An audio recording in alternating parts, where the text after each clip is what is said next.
இந்த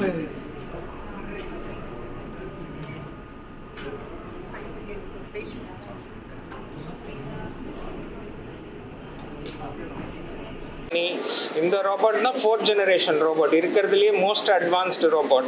ஸோ இதை வச்சு ஆப்ரேட் பண்ணி ஆயிரக்கணக்கான பேஷண்ட்ஸ் இப்போ நல்லா நடந்துட்டு அவங்க வாழ்க்கையை நல்லா இன்பமாக வாழ்ந்துட்டு இருக்காங்க. அதில் சில எக்ஸாம்பிள்ஸ் தான் நீங்கள் இப்போ கொஞ்சம் நேரத்துக்கு முன்னாடி பார்த்தீங்க.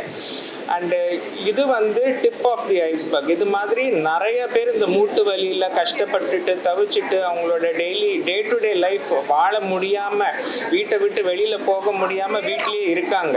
ஸோ அவங்களுக்கெல்லாம் நம்ம சொல்ல வேண்டியது என்னன்னா, இது மாதிரி டெக்னாலஜி வந்திருக்கு, ஆப்ரேஷன் பண்ணுறது ரொம்ப சுலபமாயிடுச்சு, ரெக்கவரி ரொம்ப ரொம்ப கம்ஃபர்டபுளாக இருக்குது. இப்போ நீங்கள் ஒரு பேஷண்ட் பார்த்தீங்க, ஆப்ரேஷன் பண்ணி 20 நாள் தான் ஆச்சு, 2 முட்டியும் மாற்றியாச்சு அவருக்கு ரோபோட்டிக் சிகிச்சையில்.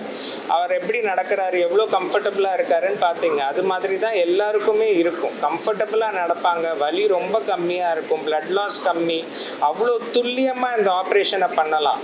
அண்ட் இந்த ஆப்ரேஷனை அவங்க கால் எவ்வளோ தூரம் வளைவு இருக்கோ எக்ஸாக்ட்லி, அதாவது அவங்களுக்கு மூட்டு தேய்மானம் ஆரம்பிக்கிறதுக்கு முன்னாடி அவங்க கால் எப்படி இருந்ததோ ஆப்ரேஷன் பண்ணிட்டு அதே மாதிரி அவங்க மூட்டு தேய்மானம் ஆகிறதுக்கு அப்புறமும் அதே மாதிரி அலைன்மெண்ட் கொடுக்கறது தான் பேஷண்ட் ஸ்பெசிஃபிக் அலைன்மெண்ட். அதை இந்த ரோபோட்டிக் ஆப்ரேஷன் வழியாக தான் பண்ண முடியும். அது இல்லாமல் எங்களால் அந்த பேஷண்ட் ஸ்பெசிஃபிக் அலைன்மெண்ட் பண்ணவே முடியாது. ஸோ இந்த ரோபோட் வச்சு பண்ணுறதுனால அவங்க ரெக்கவரி ரொம்ப கம்ஃபர்டபுளாக இருக்குது, ஃபாஸ்ட்டாக இருக்குது. அண்ட் இதனால் பயனடைந்தவங்க ஆயிரக்கணக்கான பேஷண்ட்ஸ் இதே தான் உங்களுக்கு சொல்லுவாங்க. Any questions or questions? ஏம்மா எல்லாரும் பண்ணிக்கலாமேம்மா. இது சில பேர் தான் இல்லை, யார் வேணால் பண்ணிக்கலாம். இது இன்ஃபேக்ட் வயசு ரொம்ப கம்மியாக இருக்கவங்களுக்கு இது ரொம்ப நல்லது. ஏன்னா நான் அலைன்மெண்ட் அவ்வளோ பர்ஃபெக்டாக இருக்கிறதுனால இது குறைஞ்சது 25லேருந்து 30 வருஷம் வரைக்கும் வரும். ஸோ முன்னாடி நாங்கள் கன்வென்ஷனலாக பண்ணிக்கிட்டு இருக்கும்போது அது ஒரு 10-15 வருஷம் தான் வந்துட்டு இருந்தது. இப்போது அதோட லாங்கிவிட்டி ஜாஸ்தி இருக்கிறதுனால வயசு ரொம்ப கம்மியாக இருக்கவங்களுக்கு மூட்டு தேய்மானம் இருந்துச்சுன்னா 40-45 வயசில் இருக்கவங்களுக்கெல்லாம் கூட நான் அந்த ரோபோட்டிக் சிகிச்சை பண்ணிக்கிட்டு இருக்கேன். அண்ட் வயதானவர்களுக்கும் பண்ணுறது பெட்டர். ஏன்னா அவங்களுக்கு பிளட் லாஸ் கம்மியாக இருக்கும், வலி கம்மியாக இருக்கும், ரெக்கவரி ஃபாஸ்டராக இருக்கிறதுனால அவங்களும் இது தாராளமாக பண்ணலாம். சாரி,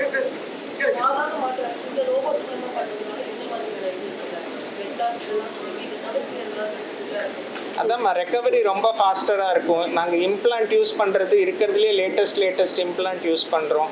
அந்த இம்ப்ளான்ட்டும் பர்ஃபெக்டான பொசிஷனில் வைக்கிறதுனால அந்த இம்ப்ளான்ட்டோட லைஃப் ரொம்ப வருஷத்துக்கு வரும். ஸோ அதனால் இதோட ரெக்கவரி ரொம்ப ஃபாஸ்ட்டாக இருக்கும்மா. நான் ஆப்ரேஷன் பண்ணி கன்வென்ஷனலாக, அதாவது இந்த ரோபோட் இல்லாமல் ஆப்ரேஷன் பண்ணி ஒரு பேஷண்ட்டுக்கு ரெக்கவரி ஒரு 3 மாதம் 4 மாதத்தில் எவ்வளோ எதிர்பார்க்குறேனோ அது இப்போ 1 மாதத்துக்குள்ளே வருது. ஸோ அதனால் பேஷண்ட் முன்னாடி அந்த ஃபிசியோதெரப்பிலாம் பண்ணால் வலிக்கும், அந்த கஷ்டப்பட்டுட்டு இருக்கிறது அதெல்லாமே ஃபுல்லாக போயிடுச்சு. ஸோ அவங்க ரெக்கவரி ரொம்ப ஃபாஸ்ட்டாக இருக்குது. அவங்க இயல்பான வாழ்க்கைக்கு திரும்புறதுக்கு இதுதான் பெஸ்ட்டு. ஸோ அதனால் it is very very advantages. இப்போ மூட்டு தேய்மானம் பார்த்தீங்கன்னா 4 ஸ்டேஜ் இருக்குது. ஸ்டேஜ் 1ன்றது ரொம்ப ஏர்லி ஸ்டேஜ். அப்போ நம்ம படிக்கட்டு ஏறும்போது கொஞ்சம் முட்டிக்கு முன்னாடி லைட்டாக பெயின் இருக்கும். ஸ்டேஜ் 2 இன்னும் கொஞ்சம் ஜாஸ்தி, அதாவது நம்ம ஒரு படிக்கு இப்போ ஸ்டேஜ் 1ல் அவங்க 4-5 ஃப்ளோர் ஏறுவாங்க. ஆனால் கடைசியில் ஏறி முடிச்சதுக்கப்புறம் முட்டி வலி லைட்டாக ஆன்டீரியர் தை பெயின்னு சொல்லுவோம், அது மட்டும் வரும். ஸ்டேஜ் 2ல் அவங்க நடக்கிற டிஸ்டன்ஸ் 4 கிலோமீட்டர் 5 கிலோமீட்டர் இருந்துச்சுன்னா அந்த 5 கிலோமீட்டருக்கு அப்புறம் வலி ரொம்ப இருக்கும். ஸ்டேஜ் 3ல் வலியோடு சேர்ந்து வீக்கமும் இருக்கும், எலும்பு மேலே எலும்பு ரொம்ப உராய ஆரம்பிச்சிடும். அவங்க கால் பார்த்திங்கன்னா வீங்கி இருக்கும். அண்ட் கொஞ்சம் தூரம் நடந்தாலே அவங்களுக்கு கஷ்டமாக இருக்கும். அவங்களோட நடக்கிற டிஸ்டன்ஸ் பார்த்திங்கன்னா 1/2 கிலோமீட்டர், மேக்ஸிமம் 1 கிலோமீட்டர் தான் ஒரு நாளைக்கு நடக்க முடியும், அதுக்கு மேலே முடியாது. அண்ட் ஸ்டேஜ் 4ல் லெஸ் தென் 500 மீட்டர்ஸ் பாத்ரூம் போயிட்டு வரதே கஷ்டமாக இருக்கும். கால் ஃபுல்லாக வளைஞ்சிருக்கும், ஏதாவது உள்பக்கம் வளைஞ்சிருக்கும், வேரஸ் டிஃபார்மிட்டின்னு சொல்லுவோம், இல்லை வெளிப்பக்கம் வளைஞ்சிருக்கும், வேல்கஸ் டிஃபார்மிட்டின்னு சொல்லுவோம். அது அது மாதிரி ஏதாவது ஒரு பக்கம் கால் ரொம்ப வளைஞ்சிருக்கும், அவங்க டே டு டே ஆக்டிவிட்டியே பண்ண முடியாது. அது மட்டும் இல்லாமல் இன்னைக்கு நடந்துட்டாங்க, ஒரு 1/2 கிலோமீட்டர் நடந்துட்டாங்கன்னா நைட்டு படுக்கும்போது வலி இருக்கும்.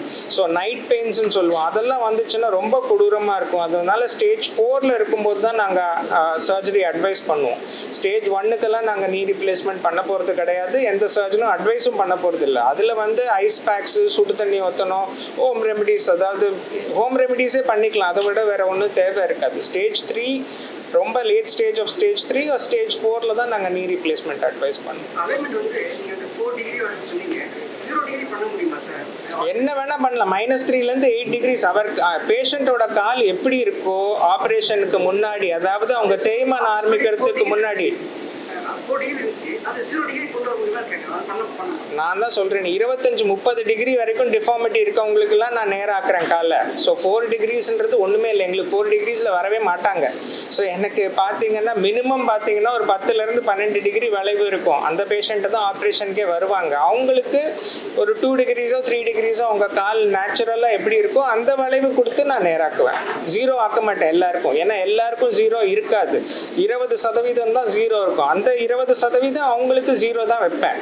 பட் எல்லாருக்குமே 10லேருந்து 0 போக மாட்டேன். அது முன்னாடி பண்ணிக்கிட்டு இருந்தது, அதுதான் தவறுன்னு சொல்லிட்டு இப்போ நாங்கள் சேஞ்ச் பண்ணி பேஷண்ட் ஸ்பெசிஃபிக் அலைன்மெண்ட் பண்ணிட்டு இருக்கிறோம். அது பேஷண்ட்டோட ஃபிசிக்கல் ஃபிட்னஸ் பொறுத்து தான். இப்போ வந்து எனக்கு 89-90ல் ஒரு பேஷண்ட் வந்து 2 முட்டியை மாற்றிட்டு போனாங்க. 95 வயசில் ஒருத்தர் வந்து நான் 120 வயசு வரைக்கும் இருக்க போகிறேன், எனக்கு இப்போ மாற்றுங்கன்னு சொல்லி 95 வயசில் மாற்றிட்டு போயிருக்காங்க. 27 வயசில் ஒரு சின்ன பையன் ரொமட்டாய்டு ஆர்த்ரைட்டிஸ், அவனுக்கு 2 முட்டியும் மாற்றிருக்கேன். ஸோ எனக்கு 27 வயசுலேருந்து 97 வயசு வரைக்கும் நான் எல்லாருக்குமே மூட்டு மாற்று ஆப்ரேஷன் பண்ணியிருக்கேன். யாருக்கு எவ்வளோ தூரம் தேய்மானம் இருக்குது, அவங்க எவ்வளோ கஷ்டப்படுறாங்க, அவங்களுக்கு ஆப்ரேஷனால் பெனிஃபிட் ஆகும், அவங்களுக்கு வலி கம்மியாகும், அவங்களால நல்லா நடக்க முடியும்னா கண்டிப்பாக பண்ணுவேன். கண்டிப்பாக இன்சூரன்ஸ் அவங்களுக்கு இருந்துச்சுன்னா கண்டிப்பாக கிளைம் ஆகும். அதுக்கு ஒரு லாக்இன் பீரியட் மட்டும் இருக்குது. இன்றைக்கி இன்சூரன்ஸ் போட்டு நாளைக்கு நீ ரீப்ளேஸ்மெண்ட் பண்ண முடியாது. ஒரு 2 இயர்ஸோ என்னமோ அது உங்களோட இன்சூரன்ஸ் கம்பெனிஸில் தான் பேசணும். அதுபடி இது பண்ணிவிட்டு கண்டிப்பாக இன்சூரன்ஸ் பண்ணலாம். நிறைய பேர் 80-90% of the patients whom we operate are all having insurance.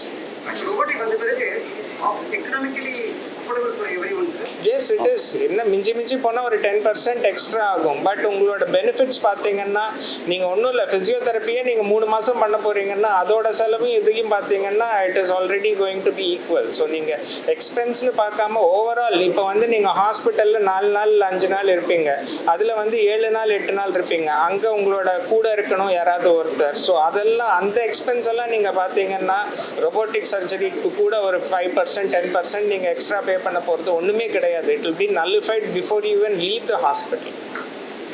இன்னொரு முக்கியமான விஷயம் என்னென்னு பார்த்தீங்கன்னா, சவுத் இந்தியாவில் sir is the first surgeon to complete 1000 robotic knee replacements.